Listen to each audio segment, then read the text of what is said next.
For that. And నా I request Shivaji గారిని మాట్లాడాల్సిందిగా కోరుకుంటున్నాం. ప్రొడ్యూసర్గా, యాక్టర్గా మన ముందుకు తీసుకొస్తున్నారు ఈ ఫిలింని.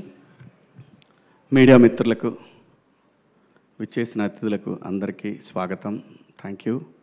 అలాగే ఈ కార్యక్రమానికి ముఖ్య అతిథిగా విచ్చేసిన మా అనిల్కి thank you so much Anil.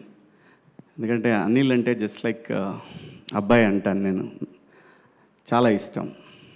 ఇది వ్యక్తిగతమైనటువంటి బాండేజెస్ అనమాట, అంతవరకే. బట్ అనిల్ చాలా, నేను ఈవీవి గారిలో చూశాను, చాలా గొప్ప క్వాలిటీస్ ఉంటాయి ఈవీవి గారిలో. అలాగే అనిల్ ఈ కాలంలో ఇంత కూల్గా ఒక సినిమాని కంప్లీట్ చేయటం అంటే అంత ఈజీ కాదు. అనిల్ని అందరూ ప్రేమిస్తారు. చాలా పాజిటివ్ వైబ్ ఉంటుంది తన చుట్టూ. ఫోన్ చేసి అబ్బాయి ఎక్కడున్నావు, నేను ఎక్కువ అంటే ఏ ఆర్టిస్ట్కైనా ఉంటుంది, అబ్బాయి ఏమైనా ఉందా అంతవరకే, కానీ ఇబ్బంది పెట్టే అంత దూరం అయితే వెళ్ళదు. దానికి మించిన ఒక ఏమో అనిల్ అంటే ఒక పిచ్చి ప్రేమ, అంతేగాని అబ్బాయి ఎట్టి పరిస్థితుల్లో మనం సినిమా, నాతో ఒక సినిమా చేయి, ఇట్లాంటి కన్నా కూడా దాన్ని మించినటువంటి ఏదో ఒక తెలియని ఒక బ్లడ్ రిలేషన్ మాదిరి అనమాట. పైగా తను ఎప్పుడూ ఇబ్బంది పడొద్దు అని ఎక్కువ కోరుకుంటాను. తన సక్సెస్ని డెఫినెట్గా మా అనిల్కి తెలుసు. తన పబ్లిసిటీ అనౌన్స్ చేసిన దగ్గర నుంచి నేను బలంగా కోరుకుంటా, ఎట్టి పరిస్థితులు ఎక్కడా కూడా ఒక నెగిటివ్ థాట్ రాకూడదు ఎవరికి కూడా అనేది. ఎందుకంటే తనంత మంచివాడు కాబట్టి, లేకపోతే రాదేమో. తనంత మంచివాడు, మంచి టెక్నీషియన్, మంచి టాలెంటెడ్. బాస్కి ఆల్ టైమ్ రికార్డ్ ఇచ్చాడంటే సామాన్యమైన విషయం కాదు. అలాగే ఇంకా చాలా హిట్లు ఇస్తాండి ఈవీవి గారు. మీరు కృష్ణారెడ్డి గారు ఎలాగైతే వాళ్ళు ఫీల్డ్లో ఉన్నంతవరకు ఎలా హిట్లు కొట్టారో, ఖచ్చితంగా నాన్ స్టాప్ హిట్లు ఖచ్చితంగా కొడతాడు, మనం చూస్తాం భవిష్యత్తులో. నేను అనుకుంటున్నాను, ఎందుకంటే అట్లా లోపలికి వస్తున్నప్పుడు అక్కడ ఫోటో ఉంటుంది అనిల్ది, కింద చాలా ఫోటోలు ఉన్నాయి, కానీ ఆ ఫోటోలు చూసినప్పుడు అనిపించింది అబ్బాయి ఎప్పుడో హీరో అవుతాడు అనుకున్నా. అన్నా ఇక్కడ ఎవరు ఏం మాట్లాడుకున్నా, ఎవరు ఏం కావాలనేది కళామ తల్లి నిర్ణయిస్తుంది. జస్ట్ ఒక ఫీలింగ్ వచ్చింది నాకు అట్లా లోపలికి వచ్చినప్పుడు. అదే చెప్పా ఇక్కడ కూర్చున్నప్పుడు, ఎందుకో అనిపించింది అని చెప్పాను. ఖచ్చితంగా అవ్వాలండి. వాళ్ళ తమిళ్లో అందరూ డైరెక్టర్లు చాలామంది హీరోలుగా చేస్తున్నారు, ఎందుకు అవ్వకూడదు? అయితే తప్పేంటి? ఆర్టిస్టులు డైరెక్టర్లు అవ్వచ్చు. రామారావు గారు hero, director, producer, makeup man, ఎన్ని చేశాడు రామారావు గారు. ఇచ్చేయి సినిమా రీమేక్ కూడా చెప్పాను ఇందాకనే. ఇచ్చేసాయి. అలీ గారు ప్రొడ్యూసర్గా. అమ్మ హీరో ఎవరో చెప్పను, ఎందుకంటే మళ్ళీ ఇప్పుడు జిద్ద మొదలు పెడతారు, లేనిపోయింది ఎందుకు మనకి వాళ్ళ. సో థ్యాంక్ యూ అండి. నా సినిమా గురించి మాట్లాడేదాన్ని నేనైతే మాత్రం ఒకటి గ్యారంటీ చెప్పగలను. నేను నిర్మాతగా నాకు బాపినీడి గారు ఒక బాధ్యత అప్పచెప్పారు. కథ విని సాయి గారు వాళ్ళ టీం ఒక బాధ్యత అప్పచెప్పారు. ఇది నా సొంత డబ్బులు పెట్టి తీసినటువంటి తాజ్మహల్ కన్నా కూడా నాకు చాలా ఇంపార్టెంట్ ఈ సినిమా. నేను ఖర్చు దగ్గరైనా, మేకింగ్ దగ్గరైనా, ఎక్కడైనా సరే వాళ్ళు నాకు బాధ్యత అప్పచెప్పిన దాన్ని నేను ఒక టీచర్లాగా బిహేవ్ చేశా. ఖచ్చితంగా అందులో డౌట్ ఏం లేదు. ఏ విషయంలోనైనా, ఏ సీన్ అయినా ఒకవేళ బాగాలేదు తీసిందంటే మళ్ళీ తీయాల్సిందే. అలా కూడా తీసాం. యాక్చువల్గా ఈ సినిమాలో సాంగ్ లేదు, కానీ ఆ సాంగ్ నన్ను హాంట్ చేస్తుంది ఎప్పటి నుంచో. ఆ పాయ అనే సాంగ్ ఎట్లా ఎవరికి కూడా ఈ సినిమాలో సాంగ్ అనే ఫీలింగ్ లేదు. నేను అన్నాను సిచ్యువేషన్ ఇది బాగానే ఉంటుందేమో చూడండి అన్న. అందరికీ నచ్చింది, ఇంక్లూడింగ్ సాయి గారు. ఈ సినిమాలో ఏ పని చేసినా, డైరెక్టర్లు అయినా సరే, ఆర్టిస్టులైనా సరే, టెక్నీషియన్లు అయినా సరే, ఏదైనా సరే, everything I have to report. అలాగే చేశాను ఈ సినిమాని. అలాగే వాళ్ళు నాకు ఏదైతే బాధ్యత అప్పచెప్పారో, ఏ రోజు కూడా వాళ్ళు రాలేదు, సెట్కి రాలేదు. అలాంటప్పుడు ఇంకా నా మీద ఇంకా ఎక్కువ బాధ్యత పడింది. మా నితిన్ గారు కానీ, అలాగే మన సాయి కిషోరు, సుహృత్తు, వీళ్ళందరూ కూడా మాకు ప్రమోషన్స్కి వచ్చేసరికి మనవాడి పేరు మర్చిపోతాను, మార్కెటింగ్ యువకాంత్ తను, అలాగే ఇంకా మా మహా అయితే ఇప్పుడు 1990s నుంచి పరిచయం నాకు. అందరూ కూడా ప్రతి ఒక్కటి కూడా అది ఒక పెద్ద టీం వర్క్ కంపెనీ అండి. అంతేగాని అక్కడ ఎవ్వరు బాస్లు అవి ఏముండదు, ఎవరి పని వాళ్ళు చేయాల్సిందే. అలాంటి ఒక కంపెనీతో నాకు ఎప్పటికీ విడదీయలేని బంధం ఏర్పడింది. ముఖ్యంగా దీనికి కారకులు బాపినీడి గారు. ఆయన ఎప్పుడు తలుచుకుంటానే ఉంటాను. ఆయన ఒక మాట అనబట్టే ఈరోజు నేను ఇక్కడ నిలబడి మళ్ళీ ఆర్టిస్ట్గా ఇంత బిజీ అయిపోయి వరుసన హిట్లు పడ్డాయంటే కారణం ఏదో చాలామంది కోరుకున్నారు, నువ్వు ఆర్టిస్ట్గా ఉండాలి, నువ్వు ఆర్టిస్ట్. అలా నన్ను రీఎంట్రీ ఇచ్చింది బాపినీడి గారు. బిగ్ బాస్, ఆ తర్వాత కోర్టు, ఆ తర్వాత దండోరా, ఆ తర్వాత బిగ్ బాస్ బజ్జు, ఏది కూడా ఎక్కడా కూడా నాకు ఒక్క నెగిటివ్ ఇది కూడా రాలేదు. ఈ సినిమా కూడా ఖచ్చితంగా, ఎందుకంటే మా అబ్బాయికి టైం లేదు కాబట్టి నేను చూపించలేకపోయాను. సినిమా ఖచ్చితంగా చూపిస్తాను, రిలీజ్ ముందే చూపిస్తాను. ట్రైలర్ చూసి చాలా చాలా బాగుందని చెప్పాడు.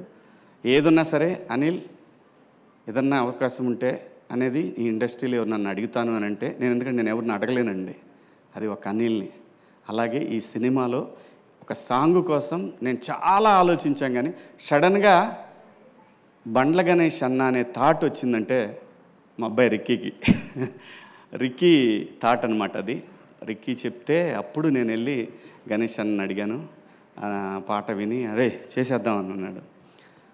అంటే ఆర్టిస్ట్గా ఏమీ ఇవ్వకుండా ఎవరితో పని చేయించుకోకూడదండి. ఆర్టిస్ట్ అనే కాదు, ఎవరితో నేను ఏ పని చేయించుకోలేదు. నేను ఎంత బతిమిలాడినా నా దగ్గర నువ్వు రూపాయి ఇస్తే, ఎందుకంటే తనకి నేను చాలా రుణపడి ఉన్నాను. ఎప్పుడు ఇండస్ట్రీకి వచ్చినప్పటి నుంచే గణేష్ అన్నకి నేను రుణపడి ఉన్నాను. ఖచ్చితంగా తీర్చుకుంటా. ఎవరి రుణం తీర్చుకోకుండా మాత్రం ఇక్కడి నుంచి వెళ్ళాం, మనం తీర్చుకొనే వెళ్తాను. ఇంకా ఈ సినిమా టెక్నీషియన్స్కి వచ్చేసరికి సుధీర్ కథ తీసుకొని వచ్చాడు. కొత్త కుర్రాడు, నాకు తెలుసు. ఆ సైకిల్ దొక్కేటప్పుడు నేర్చుకునే ఆ ఇబ్బందులు ఉంటాయి కదా, ఒక్కోసారి సరిగ్గా తోలు, పట్టుకో, హ్యాండిల్ పట్టుకో, ఇలాంటివి ఉంటాయి. సో వాళ్ళకి తెలుసు ఇలాంటివి అన్నీ కూడా. ఎందుకంటే తను చెప్పిన టెక్నీషియన్లే పెట్టుకున్నా మళ్ళీ. ఎందుకంటే నేనంటే వాళ్ళు క్లోజ్ అయితే బాగా వస్తుంది అవుట్పుట్. అది కెమెరామెన్ అయినా, ఎడిటర్ అయినా, ఎవరైనా సరే అందరినీ తనకి ఇష్టమైన టెక్నీషియన్లను పెట్టాను. అలాగే మ్యూజిక్ డైరెక్టర్ వచ్చేసి బ్యాక్గ్రౌండ్ స్కోర్ రంజన్ రాజ్ అని చెప్పి, తను మలయాళీ అనమాట. అద్భుతంగా చేశాడు. ఈ సినిమాని సక్సెస్లో 50% అతనికి క్రెడిట్ వెళ్తుంది ఖచ్చితంగా. 100%, నో సెకండ్ థాటే లేదు. సినిమా ప్రతి ఒక్కళ్ళకి నచ్చుతుంది. మా ఇద్దరి కాంబినేషన్ నచ్చుతుంది, మళ్ళీ మా ఇద్దరి కాంబినేషన్ నచ్చుతుంది, అలాగే మా ఇద్దరి కాంబినేషన్ నచ్చుతుంది. ఎందుకంటే ఆలీ అన్న ఈ ఇండస్ట్రీకి వచ్చినప్పటి నుంచి నాకు పరిచయం. నన్ను ఒక సొంత తమ్ముడి కన్నా ఎక్కువగా చూసుకున్నాడు ఆలీ అన్న. అప్పటి నుంచి కూడా ఫ్రమ్ ద బిగినింగ్ నేను 96 నుంచి నేను ఆలీ అన్నతో నా జర్నీ. ఆలీ అన్న ప్లస్ గణేష్ అన్న, చనిపోయాడు వేణుమాధవ్ అన్న, ఆయన, వీళ్ళందరూ నన్ను ఒక సొంత తమ్ముళ్ళలాగా చాలా బాగా టేక్ కేర్ చేశారు. ఏ సందర్భంలో అయినా సరే, ఇప్పటి వరకు, ఈరోజు వరకు కూడా. అలాగే చాలామంది ఉన్నారండి ఇక్కడ నాకు సహాయం చేసిన వాళ్ళు. ఇంకా మా చిత్రం సీను, అప్పటి నుంచి పరిచయం. వాడిని చూస్తే భయం వేసేది నాకు. అప్పుడు గ్లాసులు పెట్టుకొని ఇట్లా తిరుగుతుండేవాడు. ఎవడు రీడు పాతాడు, మనమే ఊరి నుంచి వచ్చి ఎవడు రీడు మాస్టర్ సినిమాకి. అలాగే బబ్లు, ఇంకా ధనరాజ్ ఆడు, అది తర్వాత లాస్ట్లో చెప్పాలి, పెద్ద ఆయన పేరు ధనరాజ్. ఎప్పుడు అడిగితే అప్పుడండి, తనకి ఇచ్చిన రెమ్యునరేషన్తో పోల్చుకుంటే తను చేసిన డేట్లు చాలా ఎక్కువ. ఏ రోజు కూడా అడగలేదు. ఎప్పుడు ఫోన్ చేస్తే అప్పుడు అన్నా 2 రోజుల ముందు చెప్పేవాళ్ళం ధనా, లేదంటే ఒక రోజు అటు ఇటు అయినా సరే చేసేవాడు. ఎందుకంటే కొన్నిసార్లు మాకు సీన్ నచ్చ కూడా మళ్ళీ చేయాల్సి వచ్చింది. లొకేషన్ నచ్చక చేసిన సందర్భాలు కూడా ఉన్నాయి. సో ప్రతి ఒక్క ఆర్టిస్టు, మన రఘుబాబు అన్న, అలాగే పృథ్వీ గారు, అలాగే తన పేరేంటి పమ్మిసాయి, చెమ్మక్ చంద్ర, రాఘవ, బుడ్డ నరేషు, అందరూ ప్రతి ఒక్కళ్ళు కూడా, ఇమ్మాన్యుయల్, ప్రిన్స్, చాలామంది అండి, 30 మంది ఆర్టిస్టులు ఉంటారు, గట్టిగా ఉంటారు ఆర్టిస్టులు. ఎవ్రీ సీన్లో ఆర్టిస్ట్ వస్తూనే ఉంటాడు, కొత్త ఆర్టిస్ట్ ఎంటర్ అవుతూనే ఉంటాడు. అది అనుకొని చేసింది కాదు, అలా అయింది. సమీరు. సో అందరూ ప్రతి ఒక్కళ్ళు కూడా చాలా బాగా కోఆపరేట్ చేశారు. మరీ ముఖ్యంగా చెప్పాల్సిన విషయం ఏంటంటే లయ ఈ సినిమా తను కూడా ప్రొడ్యూసర్లానే చేసింది. 4:00 అంటే ఎర్లీ మార్నింగ్ 4కి వచ్చే 6కి షాట్ ఉందంటే అలా వాడు కూడా రోహన్ అయితే ఎన్నిసార్లు వచ్చాడో వాడు లొకేషన్కి వచ్చి మళ్ళీ చేయకుండా వెళ్ళిపోయినా ఎప్పుడు ఇంతవరకు అందరూ కూడా, ఎందుకంటే నా మీద అభిమానం, at the same time ETV product అందరి మీద ఉన్న అభిమానం, స్క్రిప్ట్ అందరికీ బాగా నచ్చింది, అందరూ బాగా సపోర్ట్ చేశారు. ఇంకా టెక్నీషియన్స్ విషయానికి వస్తే రిత్విక్, మితిలు, మా ఎడిటర్ గారు మనోజ్ గారు, అందరూ ప్రతి ఒక్కళ్ళు, శివ, విక్రమ్, రామ్, మనోడు సందీపు ఇది డైరెక్షన్ డిపార్ట్మెంటు, అలాగే ప్రసాద్, ధీరజు, వీళ్ళు ఈపీలు అనమాట ఈ సినిమాకి. ఆ తర్వాత మా అందరినీ నడిపించిన ఒక పెద్ద విగ్రహం ఉంది, అదే మా బాలాజీ సీనన్న. Thank you. నువ్వు లేకపోతే ఈ సినిమా అయ్యేది కాదు. థ్యాంక్ యూ సో మచ్ సీనన్న. అలాగే ఈ సినిమాకి ట్రావెల్స్ కానీ ప్రతి ఒక్కళ్ళు కూడా, మాకు ఈటీవీ ట్రావెల్స్లో వచ్చింది, అలాగే బయట మన ఇండస్ట్రీ ట్రావెల్స్, మా రాయుడు కానీ అందరూ ప్రతి ఒక్కళ్ళు చాలా బాగా సపోర్ట్ చేశారండి. మీ అందరికీ పేరున థ్యాంక్ యూ.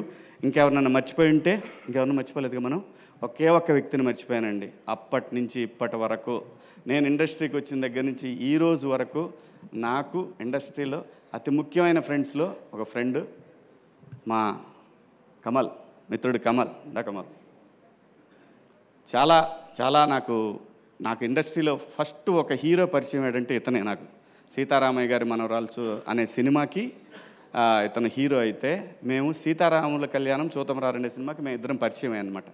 అప్పటి నుంచి ఈ రోజు వరకు నాతో ప్రతిరోజు ఫోన్ మాట్లాడుకొని ఉండడు. చాలా మంచోడు, మంచి ఆర్టిస్టు. మన దండోరాలో ఇతనికి చాలా మంచి పేరు వచ్చింది, రంగామామ. Thank you Kamal, thank you so much.